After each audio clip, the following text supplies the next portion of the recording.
लक्षावधी भाविकांच्या भक्तिविश्वाचा अधिपती म्हणजे देव ज्योतिबा. या ज्योतिबाला काय अर्पण करावं तर गुलाल, खोबरा आणि दवण.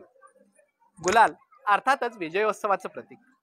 रत्नासुरादी सर्व दैत्यांचा संहार झाल्यानंतर देवादिकांनी आनंदोत्सवात उधळलेला गुलाल या नाथ केदाराचं प्रतीक. आणि या आनंदामध्ये सहभागी होण्यासाठी सुवर्णमुद्रांची केलेली उधळण आज मात्र आपल्याला शक्य नाही आणि त्याचा पर्याय म्हणून हे खोबऱ्याचे तुकडे.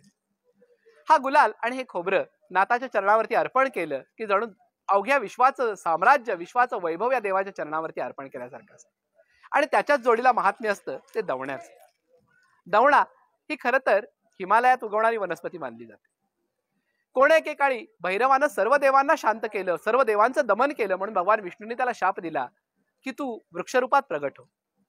भैरव वृक्षरूपात प्रगट झाला आणि तो वृक्ष म्हणजे हा दवणा.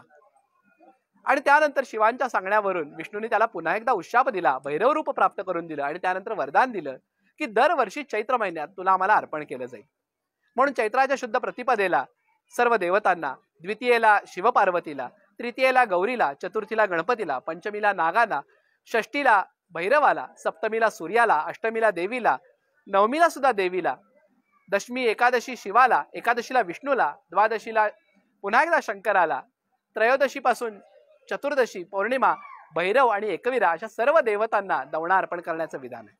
असा हा दवणा आणि गुलाल या नाथ केदाराच्या दोन प्रिय वस्तू देवाच्या चरणावरती अर्पण केल्या की भक्ताला एक अपरंपार समाधान लाभतं आणि ते समाधान मिळवण्यासाठी कोट्यावधी भक्त या नाथाच्या दरबारात ही गुलाल खोबऱ्याची उधळण करतात.